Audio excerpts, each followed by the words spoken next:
Hello and welcome to my podcast, The Power of Audio, Science and AI, supported by Stockholm Music City. I am Jasmine Moradi, your host, and in each episode I'll take you backstage to meet with some of the top audio, science and AI personalities in the world. I will interview entrepreneurs, authors, business experts and thought leaders to learn how and why they're so passionate and determined about what they do. I will give you the knowledge and the insight your business needs to succeed with your audio branding.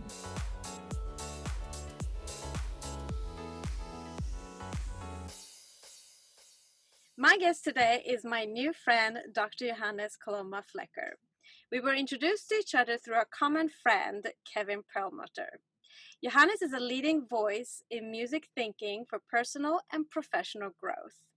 An award-winning musician, music researcher, and an executive coach, member of the prestige community of Marshall Goldsmith 100 Coaches. He holds a doctoral degree in business and graduated from Berklee College of Music in music production and songwriting. For his work, he has received awards from the American Marketing Association, the Austrian Academy of Science, and the Austrian Ministry of Science and Education. He is the author of the book, The Influence of Music and Brand Personality, and the co-author of the books and articles about effective management. Born and raised in Austria, Johannes has lived and worked in Switzerland, India, and Spain. He's married and he lives and works in New York City. Today, he's the founder of Sound Leadership, helping leaders and teams grow with a creative mindset. He creates music for leaders and their teams to help them strengthen and develop their cultural levels of engagement and team communication. In this episode, Johannes and I are going to discuss the ins and outs of the influence of music on brand personality and effective management through music. With that, Johannes, I welcome you and thank you so much for joining us. Well, thank you so much for having me, Jasmine. Such a pleasure being here today. You're welcome. How's New York? New York is doing better. We're happy and healthy here, and we're dedicated to get through this together. So tell me, how are you feeling during these days? And please express your emotions with a piece of music or a song title. I'm feeling good.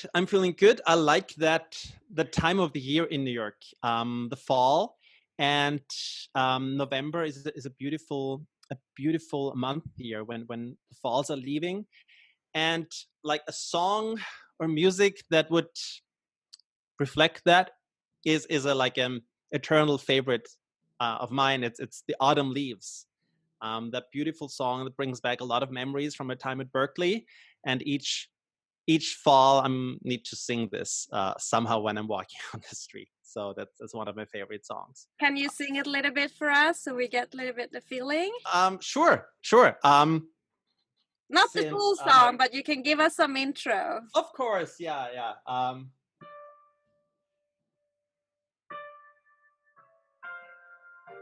The falling leaves drift by the window. The autumn leaves of red and gold.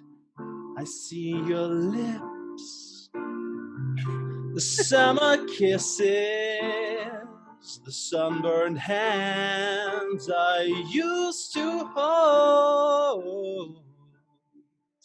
Yeah, that is for me like a expression of autumn vibe and sentimental longing a little bit.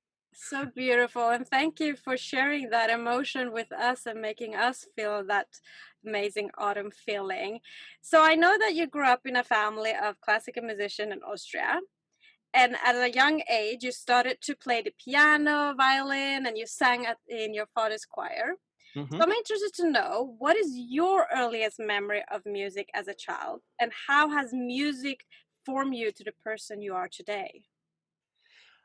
My earliest memory is actually sitting on my mom's lap in our living room at the piano, and she taught me a piece which was the opening theme of a children's show It's called Meister Pets, like a bear and the family. And the theme was actually by Bach, but I didn't know that. I just the music was so beautiful. It was like.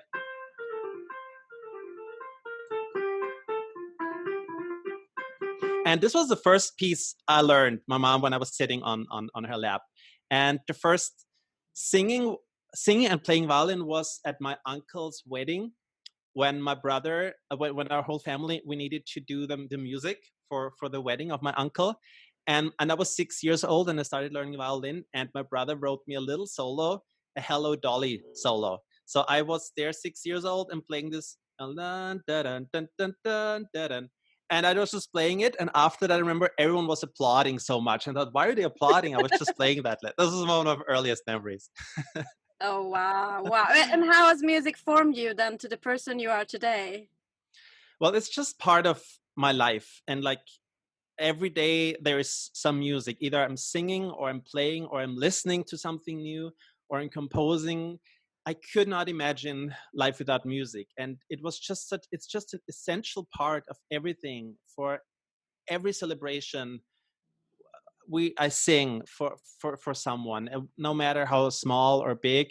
Like music is just so essential that is really one of the most important part of my life in everything. And this is really because I grew up with that 24/7, and someone was always practicing or playing or singing. So yeah. You were surrounded around it. Yeah, well, I would say I don't come from a musical family, but I always wished that I could play an instrument. And I tried as a child. I tried the flute, and then I tried the piano, and I soon realized that, no, sorry, Jasmine, you really don't have the talent.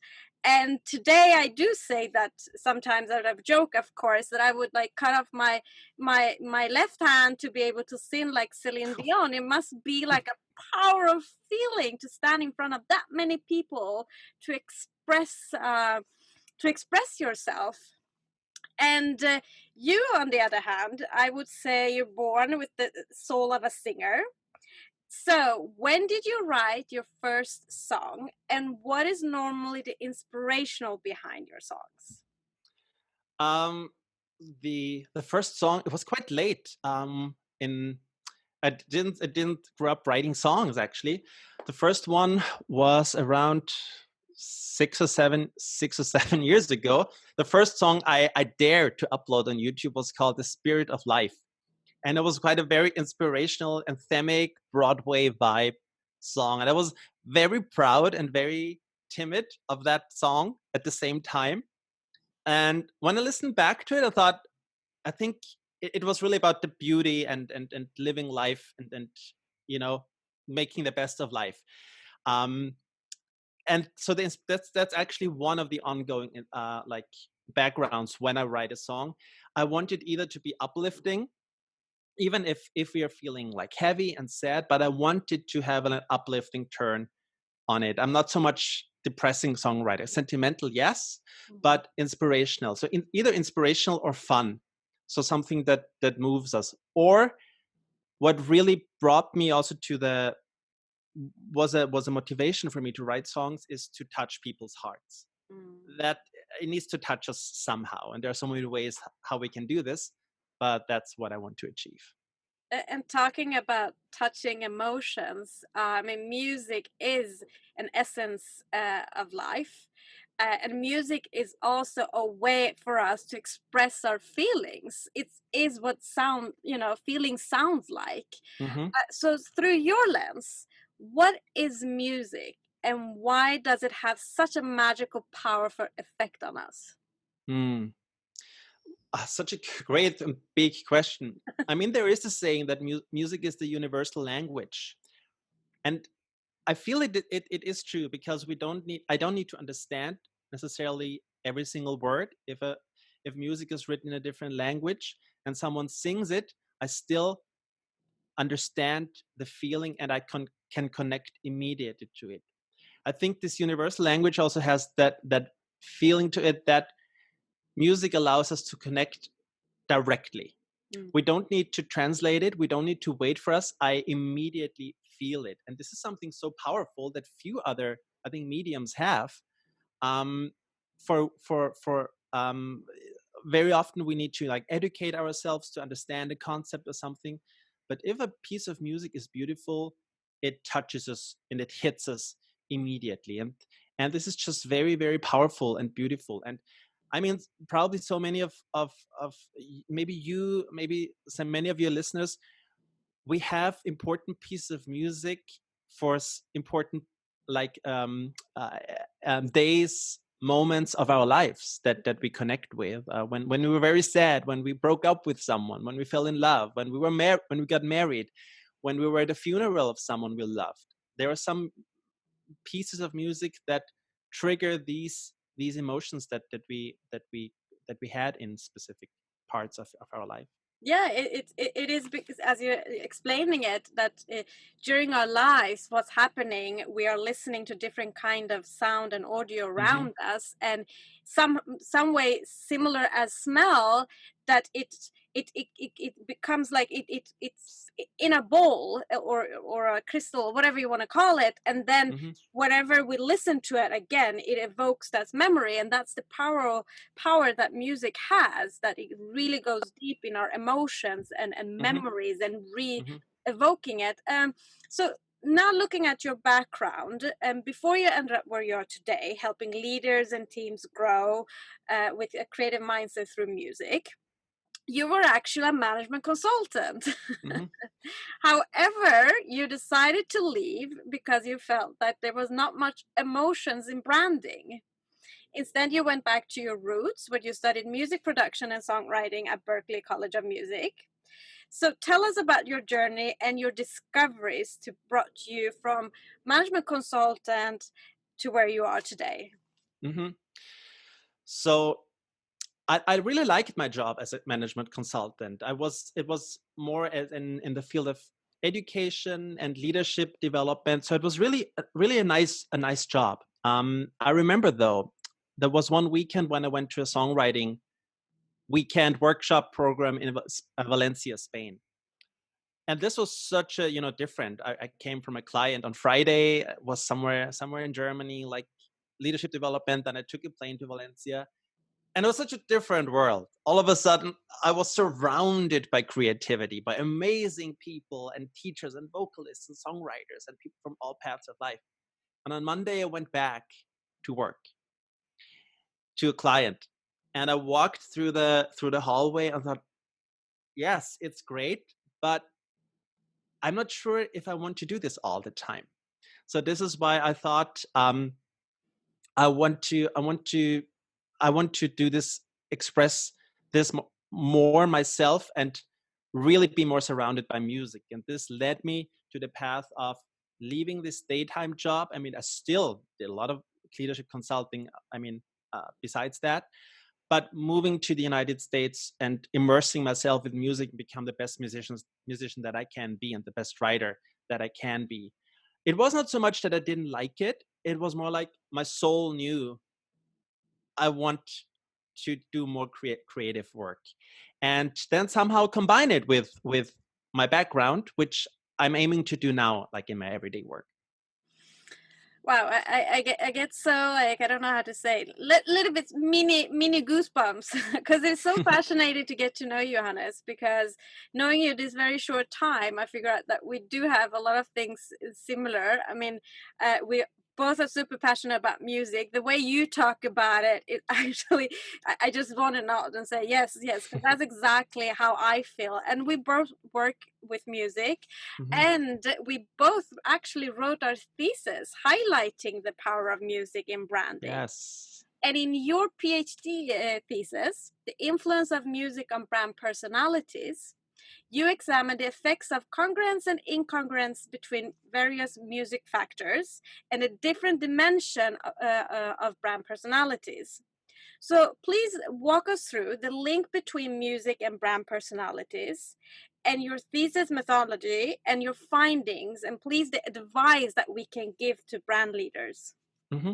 Sure.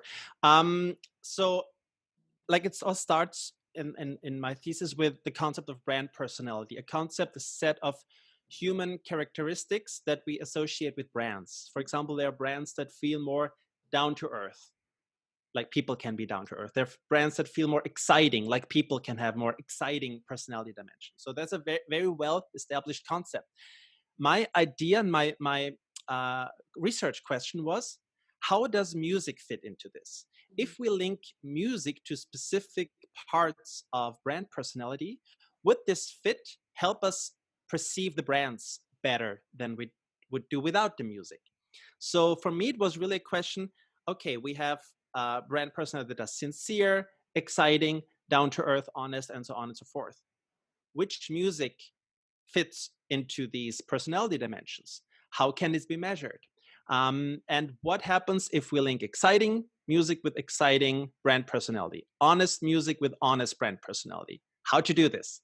And what are the effects of this? So this is where it came from. And I very quickly realized that there was almost no research in this field. There were a couple of studies, more like music in advertising at the point of sale, but nothing about how does music relate to brand personality and human personality at all in the field of marketing. So I created a methodology to link various factors of music, some of the essential elements that music have, with tonality, with pitch, with tempo, and link this to brand personality dimensions. And then I created a methodology and an overview to say, okay, this music resembles down-to-earth personality. Now let's play this music with a specific brand that stands for this dimension. What happens? And the effects and the results were, yes, the more music and brand personality are linked, the higher we perceive a brand as standing for this dimension. So if you have a brand that you want to position as exciting, and you play music that is exciting, the brand personality is actually perceived more in this dimension. So this is a very quite obvious result. But there are some, how does a down-to-earth brand sound? So this is less obvious. So, but it also shows if we link music that fits this type to a brand that fits this type, the perception is higher.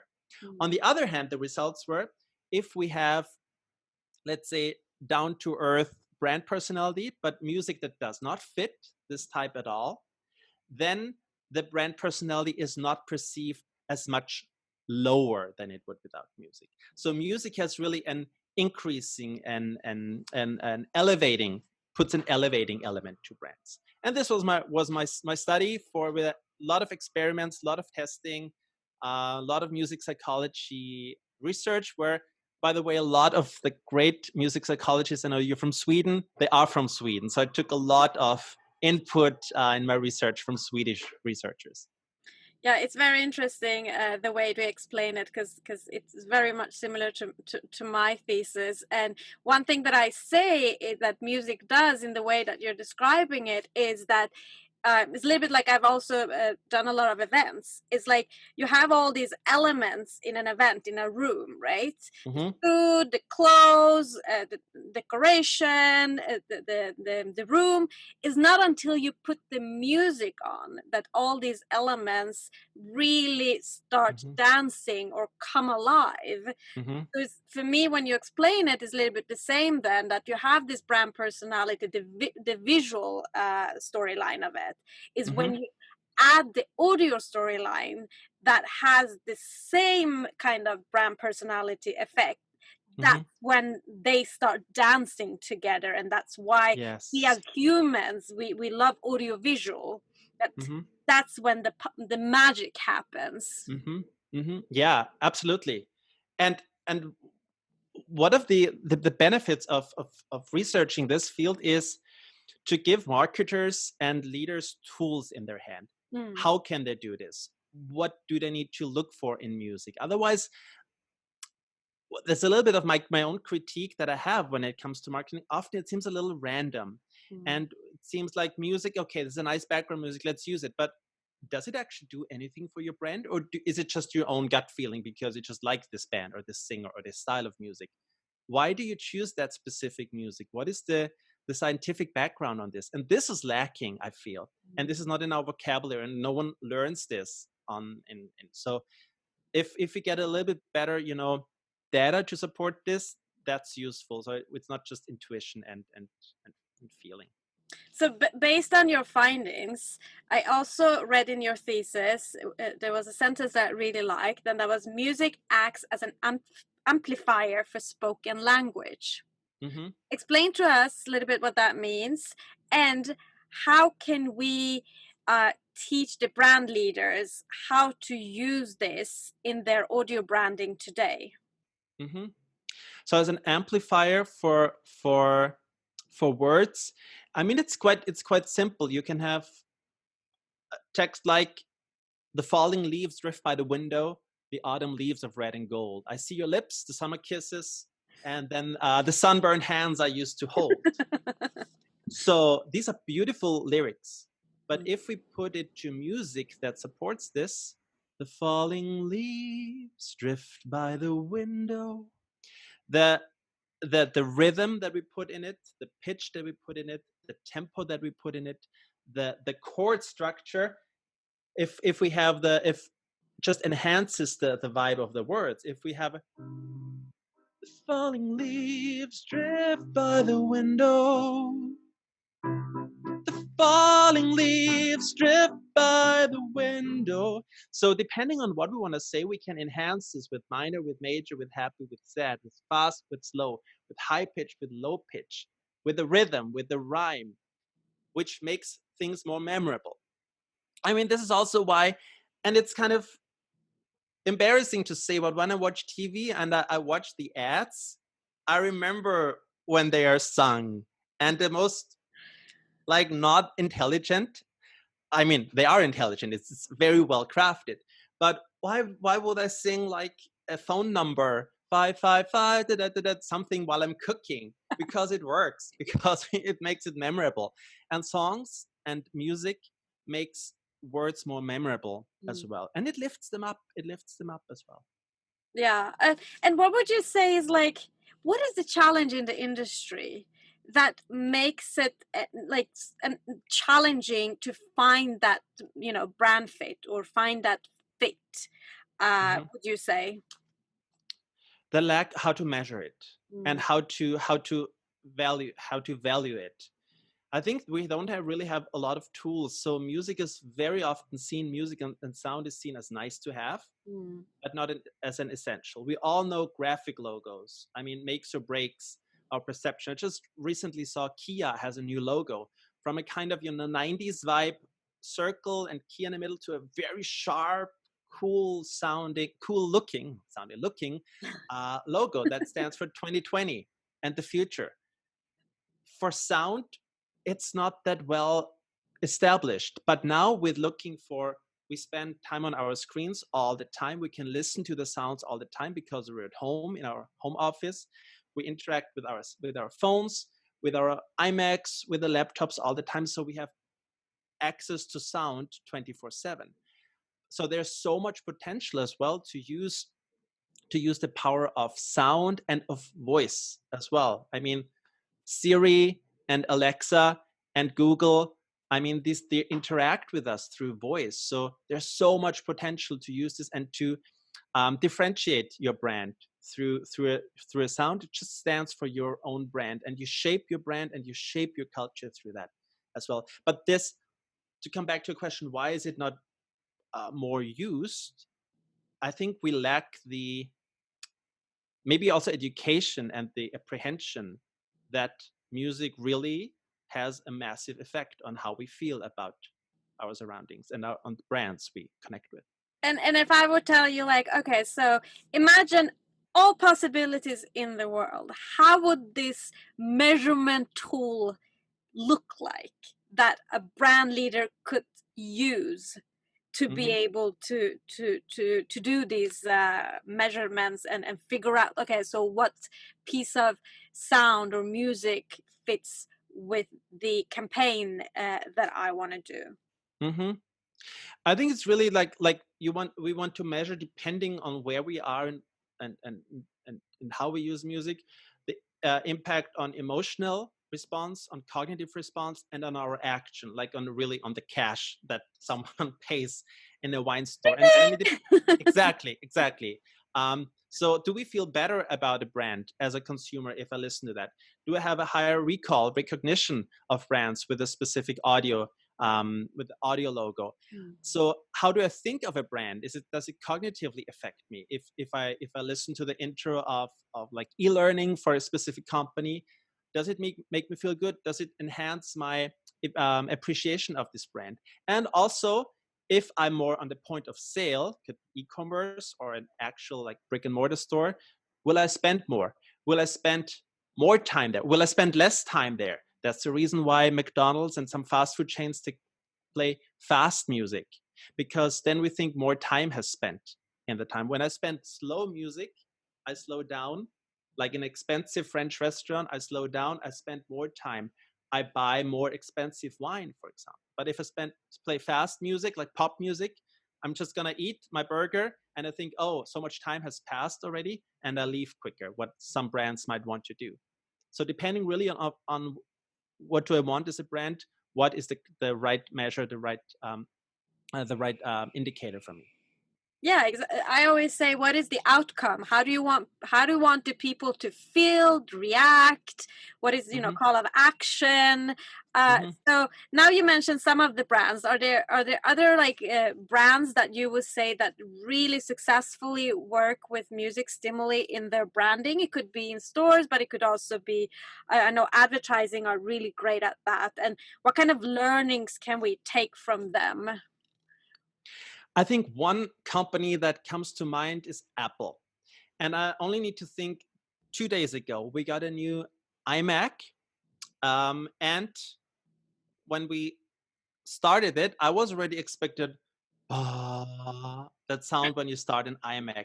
That sound that gives you a good feeling. You feel it works, you're safe, it will be easy, there will be a nice interface, and it will work nicely. And Apple has really they did this wonderfully, that there's not even a jingle or music, it's just the sound design of the product is so good.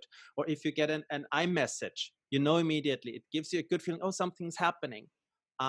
So, and then with Siri, hey Siri, what is blah blah blah, and it gives you this soothing, voice of competence, and you just feel good when you're surrounded with those Apple products. So they're doing really a very good job.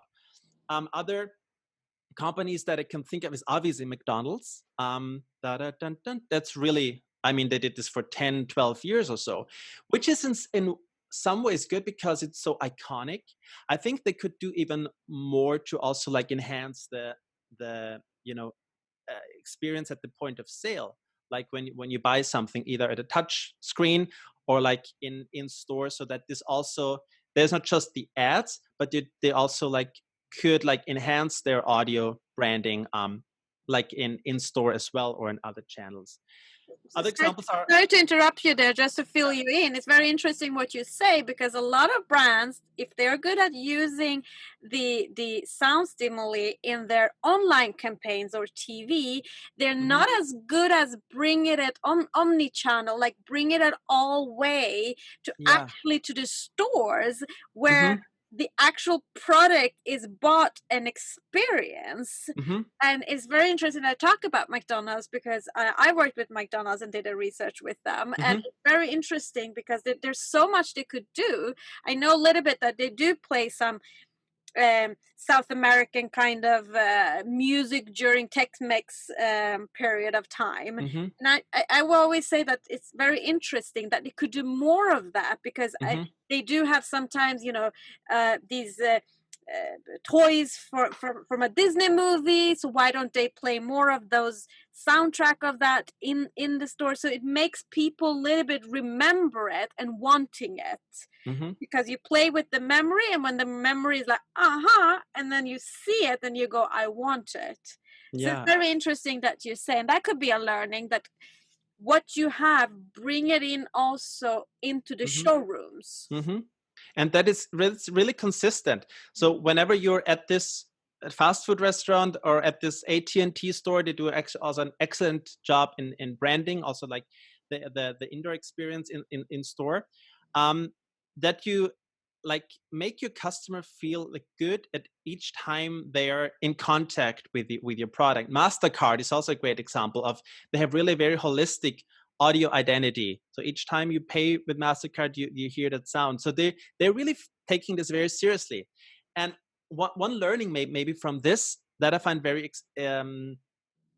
essential, that there's the possibility that you create your own sound and create your own sonic DNA, like the 3 notes or that Intel sound, dun, dun, dun, dun, dun, and basically derive everything else from this DNA, because this is your brand and this is your sonic brand. You shape your culture.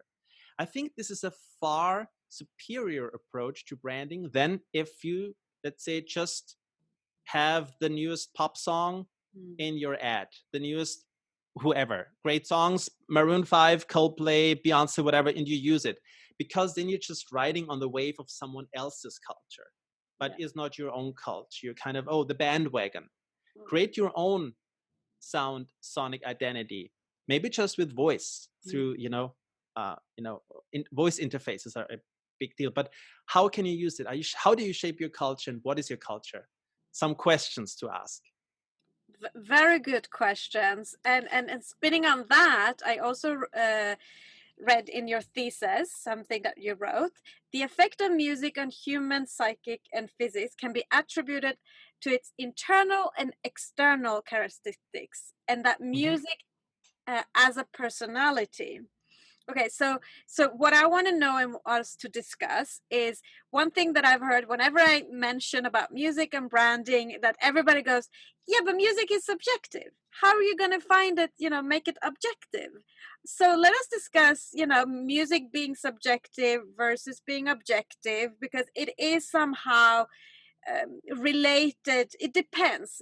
I mean, well-known song is related to memory of where we were, in which happening, during experience in our lives, we heard about it, and that's what we reflect when we re-listen to it, and then you and me can have a different feeling of that song.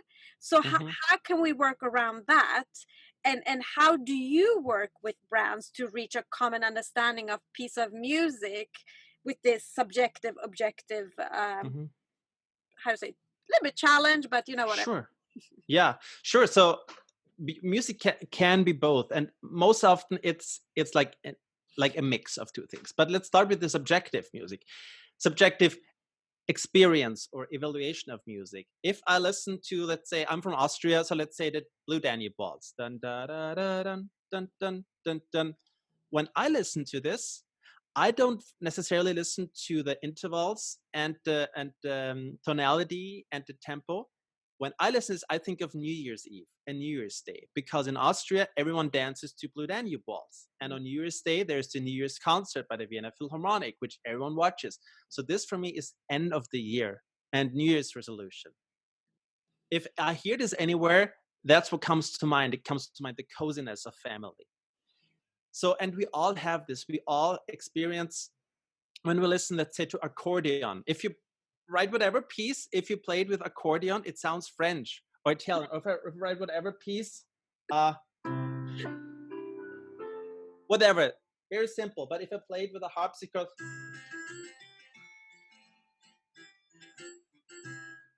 then I feel like I'm in a Bach era in 1800 somewhere in France or Germany. So these are our images that we have in our mind because of our cultural upbringing. And these, some of them are universal, some of them are, country specific.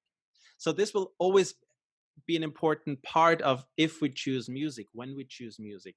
What is the cultural background of this music? What do we associate with people? So we need to really ask also people, how does it make them feel? The other element is what is really, again, the objective elements of music. And there are some, like what you mentioned before, tempo, the speed, the tonality, major, minor, in the middle, is it sentimental? The pitch, the genre, the orchestration, and arranging. Is it like a harsh drum sound? Is it a soft sound? Is it a mellow sound with a brass instrument? These are all objective factors that are the intrinsic characteristics of music itself, so which are not always that loaded by knowledge that we have. So, and we want to use the best of both. If I know I want an exciting, I need some excitement in the music, then probably I want to have it fast, not with harpsichord maybe. It really gives us different than if it's slow.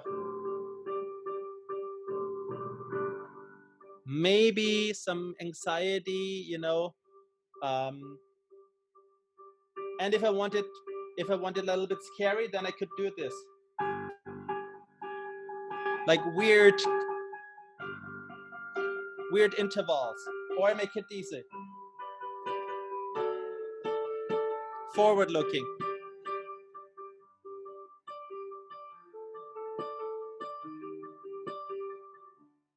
Just a few examples of these are intrinsic characteristics of music. Where on the keyboard is it? How do we combine those notes that have just effects? And we need both. Yeah. Because and music is a language, and when it comes to the objective, I really try to point out that it can be objective, and by that I mean, like, look at the film industry. I always say, for example, that in a love story in a movie, in somehow you know that the couple are gonna kiss or make up because the music coming before the images, right? Mm-hmm. Tells you that story. And then Mm-hmm. of course majority understand a love song, or that happiness. There's something in that song that Mm-hmm. like, yeah, he got her, Mm-hmm. And that is like that. It can be objective using music like that. What is your take on music in films, and being subjective and objective? Well, with music and films, it's always really the composer needs to know what is really the story about and what is the emotion the director wants to convey. So the music is really second violin in this element. It's not about just the music being beautiful all the time, but how can we support it? And I mean, there are also these, like, this YouTube videos of, like, whatever, The Shining, and then someone made a trailer with happy music, and all of a sudden it's ridiculous. It's so funny. It changes everything. So to really understand and make a beautiful audiovisual product in a film, in an ad, you need to understand first what is the story. So it's really programmatic, and then you have them add music to it that does not distract. Sometimes you don't even hear the music, because you don't even notice the music because it's so good that you actually forget there is music. You don't want to distract from the content that you have. And this is I say this with some self-pity as a composer, because as a composer you want the music to shine, but no, you need to support that storyline, and everything. The storyline is the key, and the music, how can you make it non-intrusive, supporting what you have to say? And for that you also need to have clarity as a director, as a producer, as a marketer. What is actually the message you want to bring? And then let the composer do their work to support this. Wow, beautiful. That is, I would say, a strong learning that the brands should really take in. Well said in that. And going back to songwriting and you being a musician, you mentioned in one of your talks, Music Thinking, that as artists and as songwriters, you musicians have the great power in connecting with your audience, with the songs you write and the songs you sing. So I'm interested to learn about this power that you're talking about. I like to bring that example. I like to bring that example that if you stand somewhere on a stage at a talk and you look at someone in the audience and tell them, I love you, that probably doesn't really resonate well. As a singer, as a musician, we have the power, the ability to elevate what we say by creating music with it. If a singer stands on stage and sings, I love you, and says this to the same person, the effect will be probably a very different and a very positive effect. So with lyrics put to music, with music being presented to someone, we have the ability to make things less harsh, to actually raise the acceptance of what has been said, and actually to also like invite a thought process of this. This is why I love the power of songwriting so much, because it allows us to tell sometimes harsh and ugly truth and a negative happenings in life, but it allows us to package it in a way that it is not hurtful, and that I can still express what I want to say, but in a way that is not really harsh or harmful, or like breaks relationships. For example, I was working with a group of new hires in a consulting firm in their onboarding week, and what we did was musical storytelling about their experience of their first week. And they had some, and this was in a culture that was very like a big gap in hierarchy. So you wouldn't just talk to the HR person and just talk what's in your mind. This wasn't possible. So they wrote songs about the first week, and this was quite some very critical songs, actually. There was a lack of clarity what they're supposed to do, that there was uncertainty, and also that they haven't been paid so far, and they were all wondering, when are we going to get paid? And no one dared to ask. But we wrote in a half day, we wrote about the stories and also other things, but they all even expressed all these elements in their songs, and HR was in the audience and listened to that, and I thought, yeah, and it was not harsh, and everyone felt also more empowered to express this. And how did you come up with this idea and this process to do this for these teams and brands? Sure. So I mean, circling back to management consulting, really I'm grateful for that time, because I realized so often working with teams and building team cohesion and better team communication and developing of leaders is very analytic, and the big aspect of like connecting to our teams in a deeper way is lacking. So when I wrote songs and when I went to Berkeley, I thought, wait a minute, there is songwriting is writing songs are such a powerful tool to express our feelings and our stories. What would be a way to connect both? So I was accepted to a startup lab and a startup incubator program by MIT and Berklee College of Music. And this is when I started playing around with how to combine this, how to make modules of this to help non-musicians express their stories in most of the time songs. It's very interesting, because a lot of artists say that they can't express their feelings in words, and that is where they use the music for to tell the story or tell the pain that they feel. Mm-hmm. So for us that we are not musicians the same, that you're teaching us how to use that skills to be able to express our feelings in challenging ways. It's brilliant. It's really brilliant, and it doesn't have to be the next hit song. No, it's just to get that message out. Yeah, yes, absolutely, and that's what we're aiming to do. I mean, I grew up as a musician, and I was always comfortable playing in front of people and singing in front of people. When I wrote my first song and uploaded this on YouTube, it was terrifying for me to share this with the world. So, but it was also momentous for me, because I can do it. I can do it. I'm able to write a song, and what we're doing is in a very compressed time frame, in a couple of hours, 2 hours, 1 hour, half day, whatever is the context.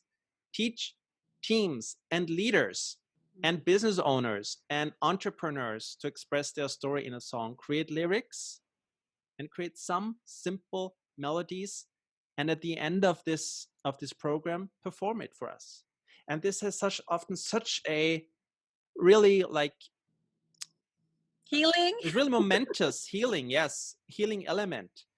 If you understand, oh wow, I might not know how to play an instrument, but I can create a song and express myself, and that's very powerful. And that's what keeps me going. And this is the driving force why I'm doing this in the first place. And even if all of us are not professional musicians, somehow we by our voice, I mean, I'm not going to try it, but of course I can sing in in the shower.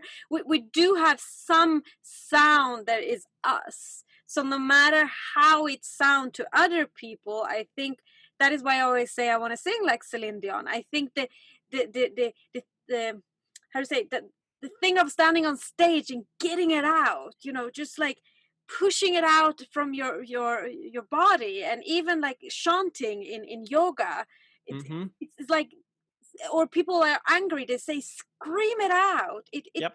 It is so much powerful, Mm-hmm. and when listening to it also we get an understanding. Oh yeah. And on your website you describe 9 reasons why music creation is great for teams. You want to walk through your philosophy?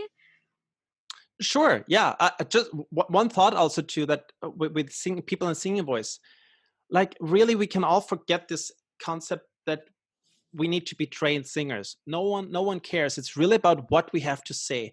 What is the story we tell others, and then people will listen. I mean, without being, you know, like mean here, but Bob Dylan is a Nobel Prize winner in literature. He has beautiful lyrics. He's not the greatest singer in the world from a technical standpoint. Who cares? His songs and the way he sings it is beautiful. Leonard Cohen, beautiful songs. He's not operatic or like the classical singer. He's not a Frank Sinatra. Who cares? If that comes from the heart, and if we have some basics, obviously, that don't distract us from the message, that is all we need. And then everyone, Eminem, well, is he a great singer? He's a great performer. He's a great rapper, and that was important. Yeah. And so and also to answer your question with reasons why should we use music.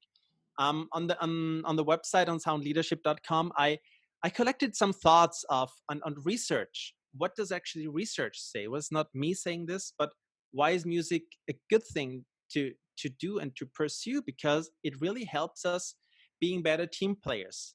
One topic.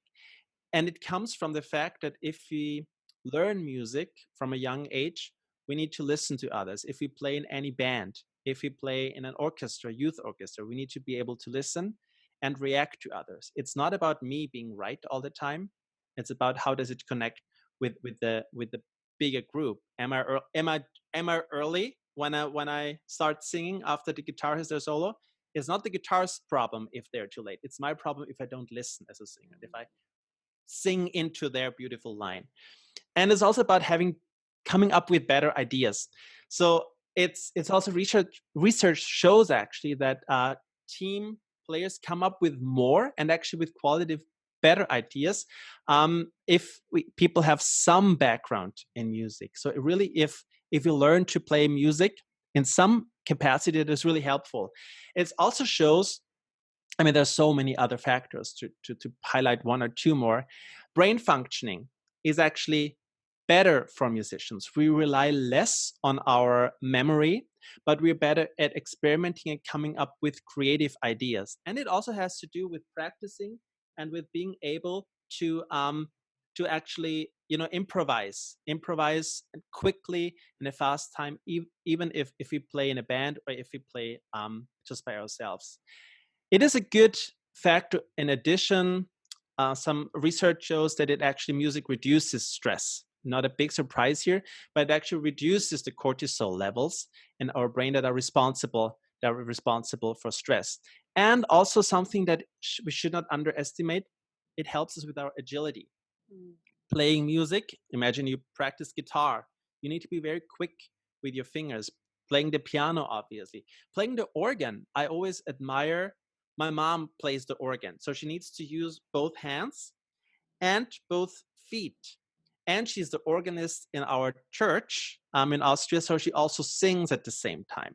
So you have like analytical skills. You need to read the music. You need to like coordinate your feet. You need to sing. You need to produce like a tone that is clear. So you have a lot of things going on at the same time. So if you're trained to do this through music, that really helps us being quick on your feet and being a good team player. And the biggest study of all is that musicians are generally, it's important to become a better leader, because for 60% of CEOs worldwide, this was like a big study by IBM, they show that for CEOs, creativity is the most important leadership skill. It's such a underappreciated skill to have, and what better tool to learn this and to develop the skills than music itself. Wow. And listening to you, you mentioned about music and stress, and Mm-hmm. looking at our society today, Oh yeah. a lot of companies and humans are going through a rough time now because of the pandemic. Mm-hmm.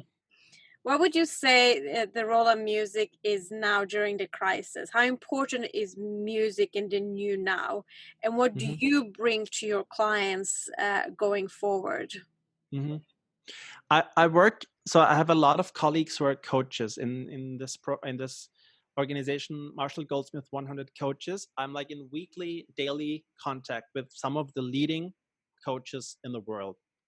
And what I hear all the time is that it's so difficult for their clients because everyone is remote. They feel a lack of connection. They feel a lack of sometimes, meaning, and the thing and other elements to come after that. If it's difficult for you to find meaning, or if you don't have connection, motivation is very difficult to keep up. If you're sitting at home for months and months and months, and now we have more lockdowns, it's very difficult. Inspiration is very difficult. So this actual connection with other humans on a very human level to create something together, this is actually very much lacking. We don't have any concerts we can go to. Everything is closed. This takes a big toll on us, and we see this in stress levels rising, and people can have mental health problems even more than before. So music is experiencing music, listening to music together, singing together one song, creating something together, like having some drum session, whatever it is. This is not really productive, but it is healing in some way. So I see this from my colleagues who works with thousands of people, of myself, and with my own clients. This is also like a big source of kind of stagnation, that it's just if you feel disconnected. And so the music in any shape, way, or form, like creating a song together through Zoom, what's my specialty, for example, but also through so many other means that we can achieve meaning, and even if it's to alleviate pain or stress or loneliness in the short term. Wow. And you help brands figure out what song title their brand is. So I'm asking you now, so what song title is Johannes as a person, and what song title is Sound Leadership? This is a great question. So I mean, for sound leadership, I need to go like on a meta level. It needs to be a song about songs, and I can think of actually the Elton John song, "Your Song." Right. So it's really about us writing a simple song. It might not be perfect. It might not be the best song, but it's my song that I write for you, and take it. And I hope like that you, as the other person, have a little bit of a better day, a little bit of a better life through that song, because this one song is really for you as a client, for you as my friend, for you as my partner, and it comes from the heart. So this is what really reflects the philosophy of sound leadership of the company. For me personally,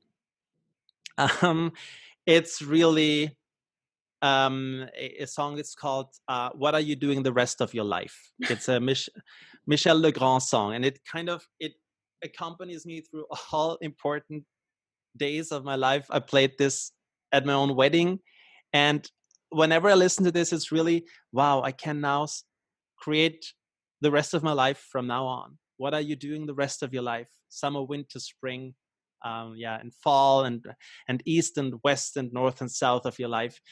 It's such a beautiful, sentimental, uplifting, melancholic, positive, longing song, and always asking, what's next? Oh, So I can highly recommend that one. so beautiful. And continue with yourself and sound. I'm interested to know 3 sounds that has positive emotional effect and memory for you, and 3 sounds that have the opposite. For me personally, Mhm. um, positive sounds is definitely, well, sounds is definitely when I hear the um, coffee cups like clinging, and when I hear like the sound of a knife and a fork, and someone putting a cake on a plate, and this sound when I'm somewhere and I know there are people laughing and sitting at the coffee table, and that's actually has very positive connotations to me. Um, a negative sound is for me, um, sometimes I feel a little stressed out when I hear loud sounds from a car with loudspeakers late night, or from a motorbike. If it's super tuned up, pimped up, and it's really loud, and it really gives me heart palpitations, and it's very stressful to me. And the only thing I can think of, for example, when someone stays at the street light and roars away with that loud sound, this one person affects thousands of people on that day, and not always in a positive way. It's very stressful. It's very loud. 11 p.m. And all of a sudden it's loud.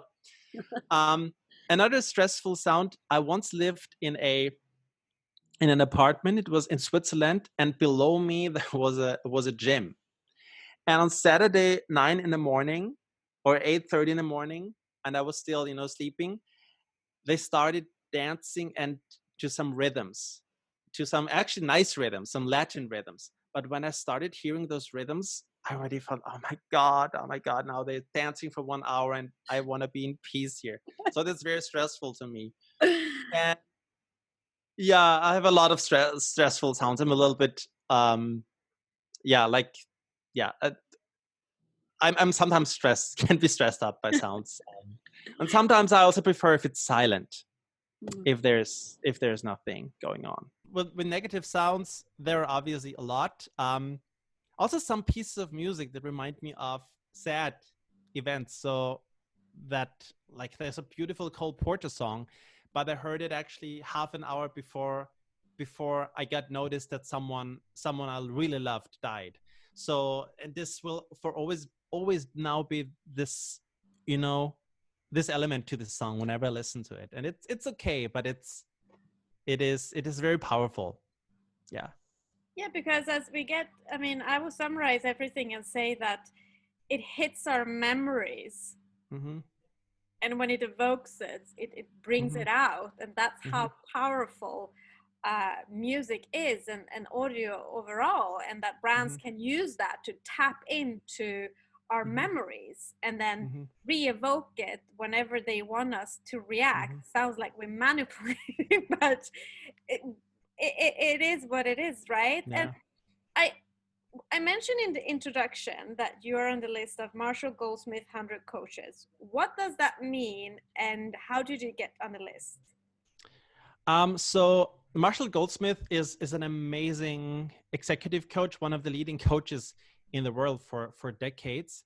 And around 2 years ago, he wanted to give away his knowledge and share his knowledge and everything he gathered and knowledge and wisdom, and give it on to a group of other people so they can pass it on.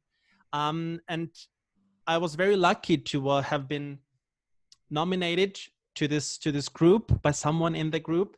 And it's just a group of, like, unique people in their way, some of the leading coaches in their field, for communication, for resilience, for how to empower women, like from all facets and backgrounds of life.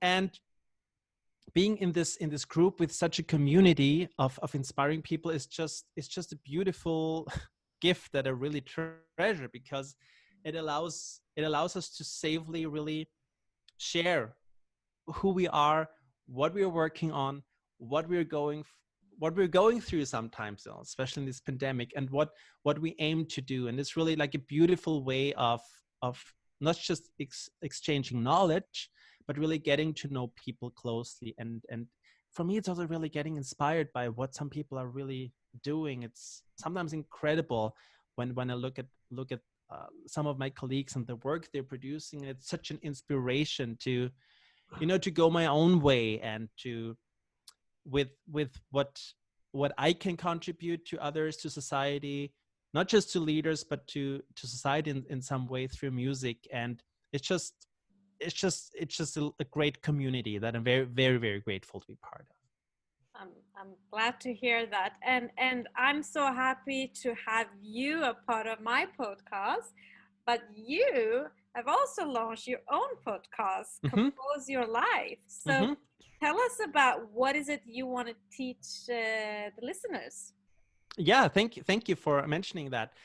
So Compose Your Life is a podcast I started recently. It's about people who are in the intersection of music, creativity, and leadership.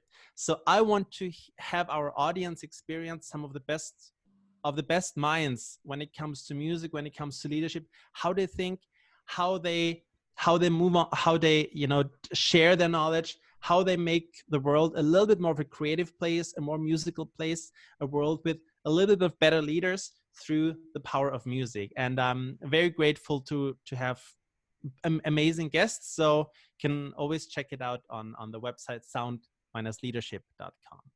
Beautiful. I'm super happy to that we all go together to array, to show the importance of music in our daily life, but it also in branding. So thank you very much, Johannes. It's been so much fun, and I can feel your energy and your voice. I can keep listening to it.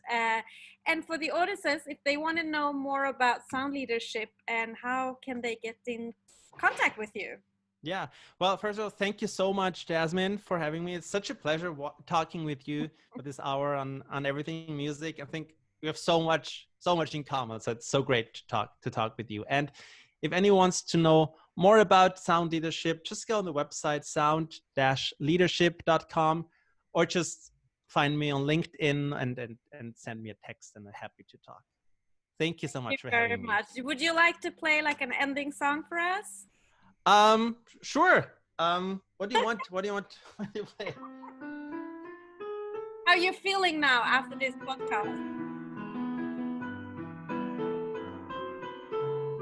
What are you doing the rest of your life? North and south and east and west of your life. I have only one request of your life, that you spend it all with me. All the seasons and the times of your day, all the nickels and the dimes of your day. Let the reasons and the rhymes of your days all begin and end with me. I want to see your face in every kind of life, in fields of dawn and forests of the light. And when I stand before the candles on a cake, oh, let me be the one to hear the silent wish you make.